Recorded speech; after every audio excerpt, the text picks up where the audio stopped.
All right, this is Tucker Smith, Director of Sales, DCA, and we are going over how to do a listing agreement.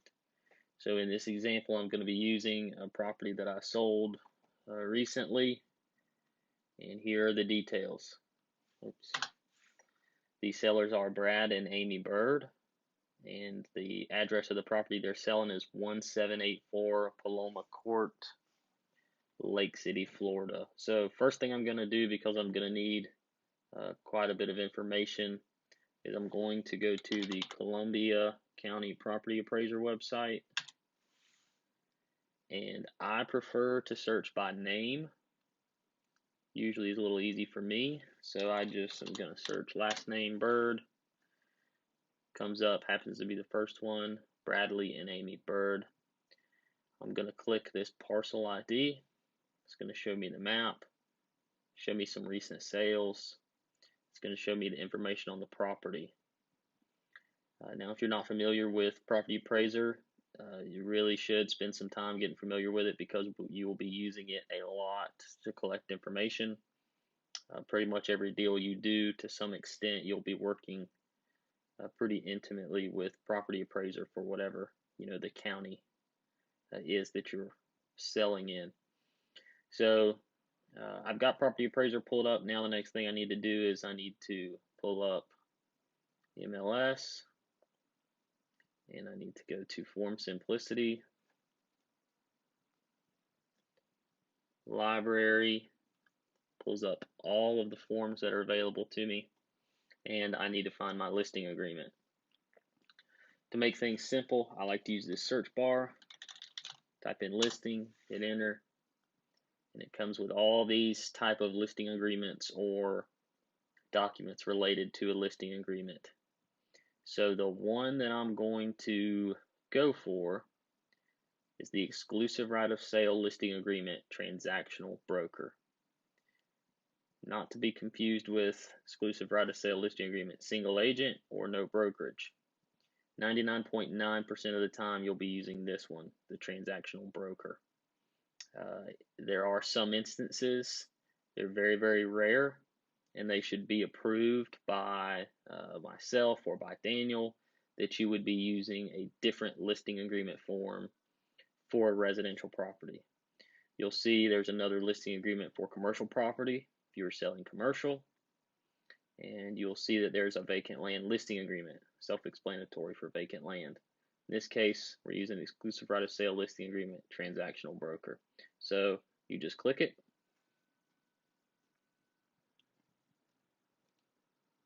brings the document up with fill in the blank. Okay, so we'll just start right from the top. The seller. Well, who is the seller? Property appraiser tells me. Every now and then the name will not be complete for some reason. What you'll do is you'll go down here to the sales history, the book and page. This is the public record for the most recent sale. You would click that, it'll pull up the deed, and it'll give you the exact name on the deed. But in this case, it's pretty simple. Bradley and Amy Bird.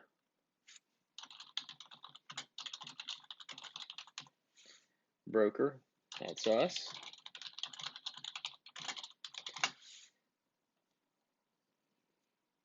So this paragraph 1 is our listing term.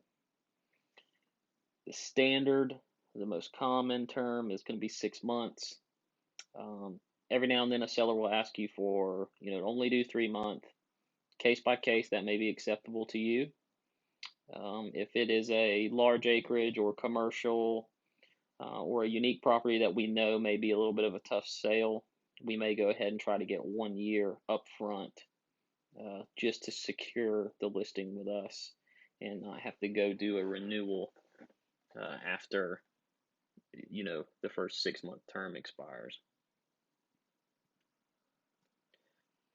One important piece of information is that there's a new rule as of April of 2020 that listings cannot be advertised without being in the MLS. So what you may want to do is, if you have to get this listing signed by mail for some reason, or you know that you're going to get it signed today on Friday, but it could be Tuesday before you get it put in. You may want to go ahead and date this for a few days in the future. So today is Monday, April 20th. So I'm going to date it for tomorrow. And May, June, July, August, September, October is the 6th month. And I like to end all of mine on the last day of the month, just to keep it simple. Street address: 1784 Paloma Court, Lake City, Florida 32025.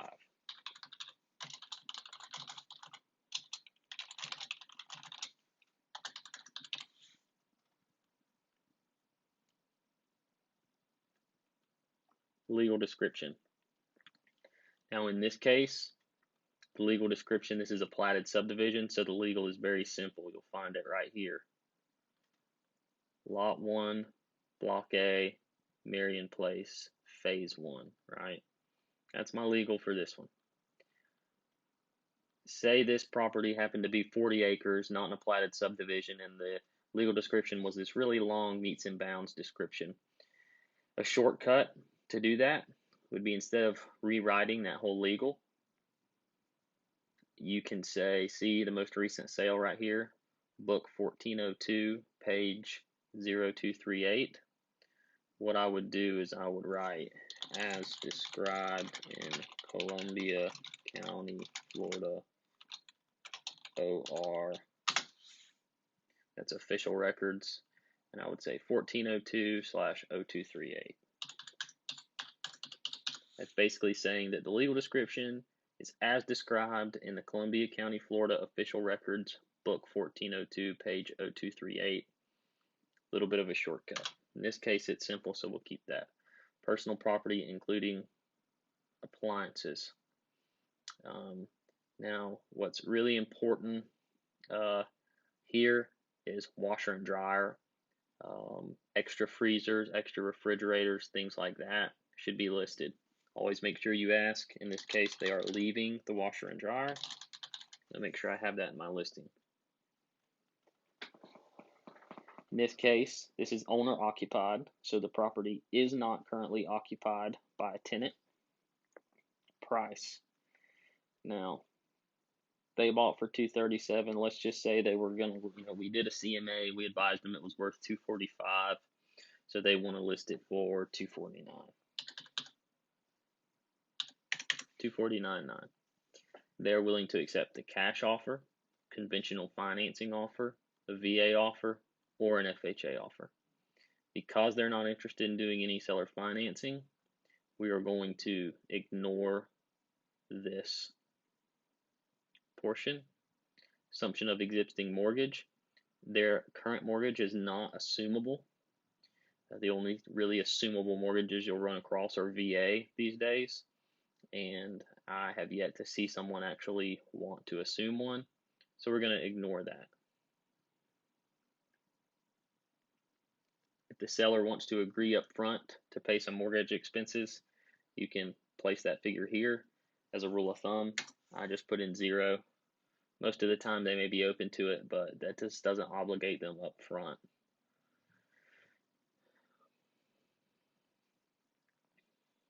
You can ignore these two.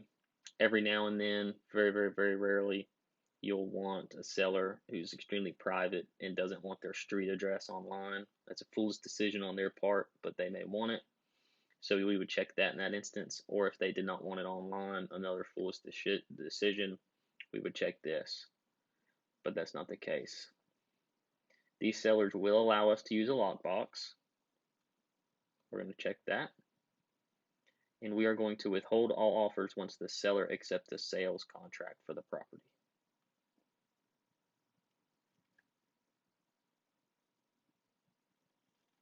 We're going to check both of these. In summary, this prevents websites from being allowed to let shoppers post comments or anything on the listing. Rule of thumb, we're just always going to check those. Line 89, in addition to the seller's disclosure, if there is an issue with the property, that is legally required to be disclosed, which basically means if there's an issue with the property that affects the material value of the property and are not readily observable or known by the buyer, it's a good place to disclose that.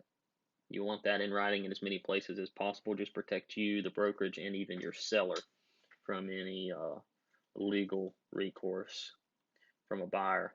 So there is nothing in this case, but just to give you an example, we might say that you know, this is a far-fetched example, but a sinkhole, you know, 15 feet from northwest corner of home. You know, just an example, but not a problem here.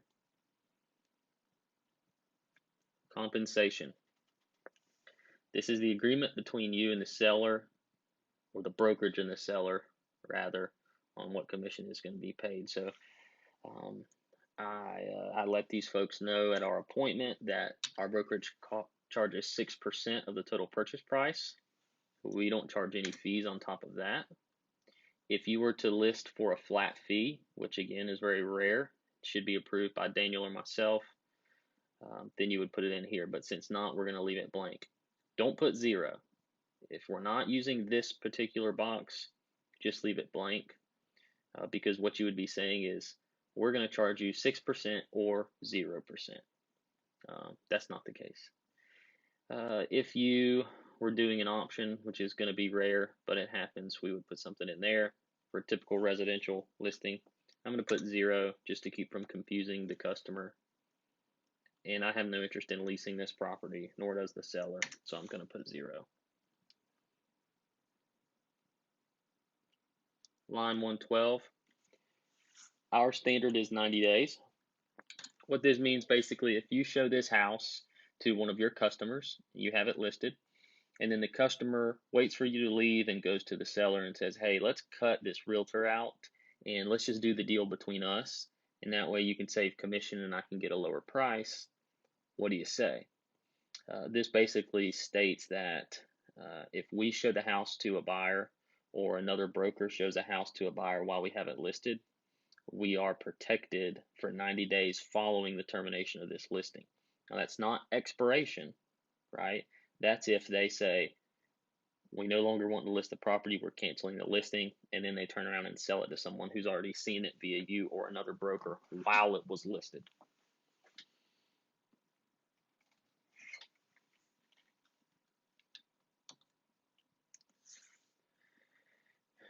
Line 117, paragraph E, standard is 50%.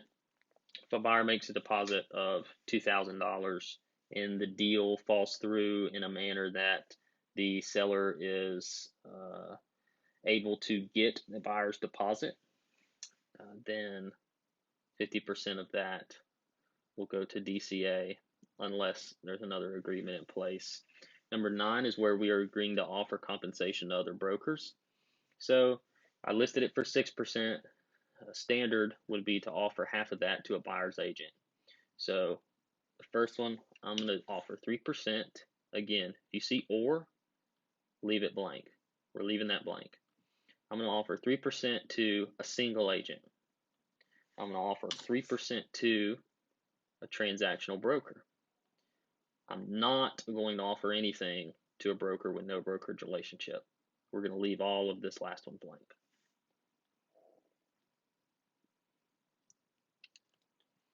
I personally do not charge a cancellation fee. I would advise that as you're getting started, you don't either. However, there may be a scenario where you feel like a seller isn't totally committed to selling. However, you feel obligated to spend quite a bit in marketing, above and beyond what you would usually do. And you want to make sure that you're protected. So this would be a place where we could.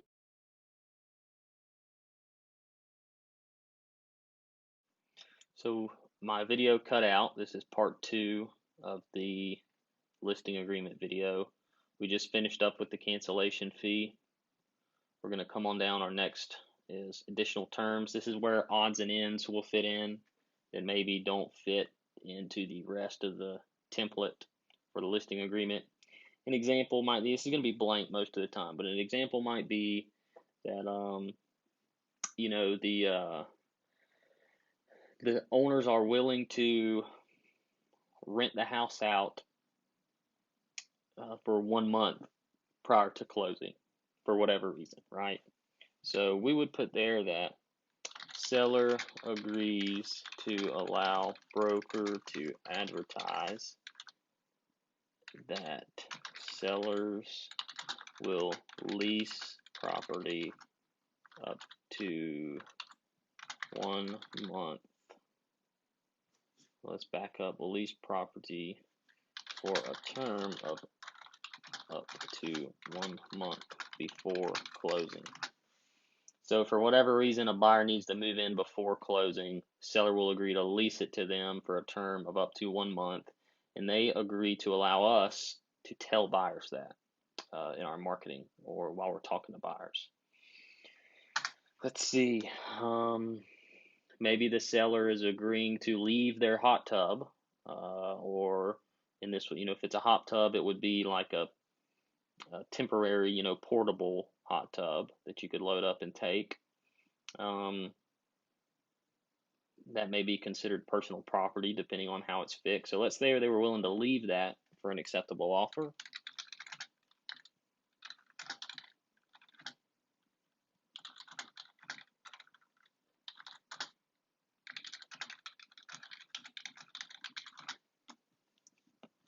Good idea to have that in the listing agreement in writing so that we can advertise it and not worry about any recourse.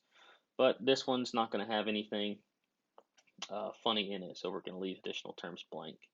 Now, on the very last page at the bottom where the signature lines are, I'm going to go ahead and put in the office address.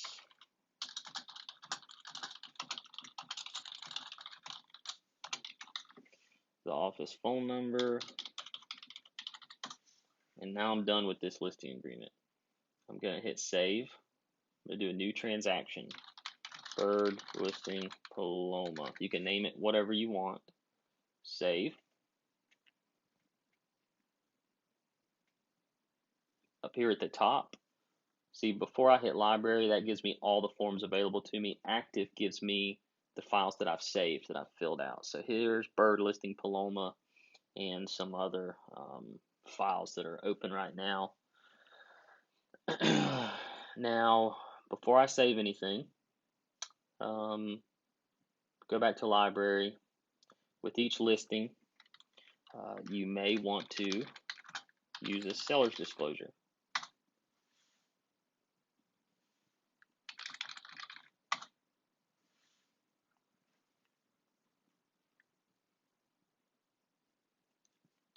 Seller's property disclosure residential. This form must be filled out by the seller, therefore cannot be completed by an agent broker in Form Simplicity.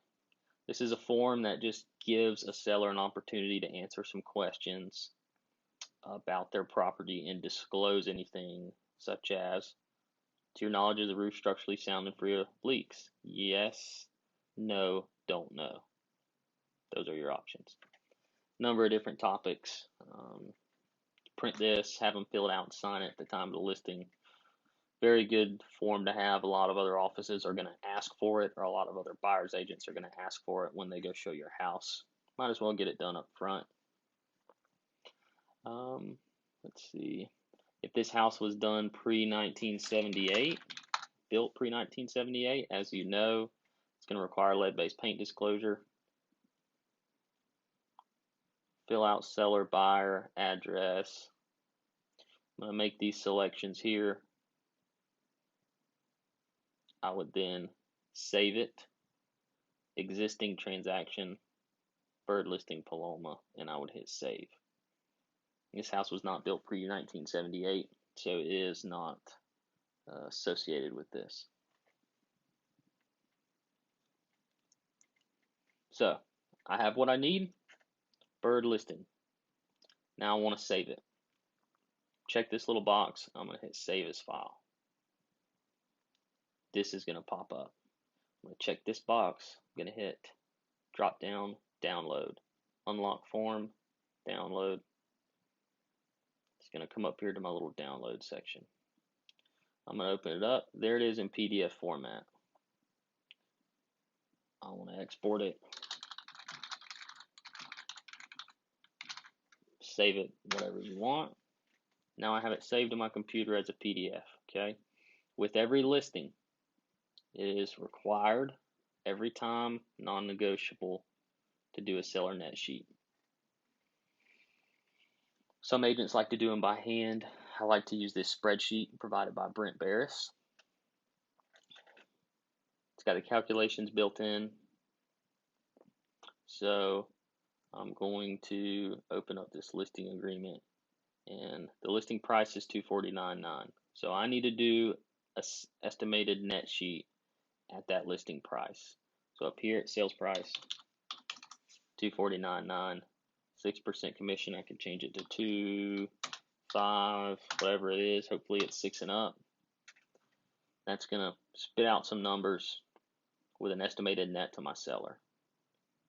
Okay, closing fee, that's what the title company, Brent Barris, is going to charge for their time and effort. Owner's title policy. This is, and these are all, by the way, typical seller closing costs. This is going to remain the same no matter which title company you go to, because the price is mandated by the state and depends on the purchase price of the property. Real estate commission. This is usually the highest number. I like to skip over it kind of fast. Doc stamps on the deed. 70 cents for every $100 of the purchase price. I typically leave the rest blank because the mortgage payoff will change every month. Dues and assessments could change every month. Old property taxes could change, and tax prorations. You can fill out some numbers here if you'd like. I typically skip those because, again, they change based on the day. So the way I would describe this, well, first let me save it as a PDF. So I'm just going to file, save as, Paloma Net, type of file, PDF, and it's going to give me this that I can print out and have my seller sign. So this is how I would describe it to them.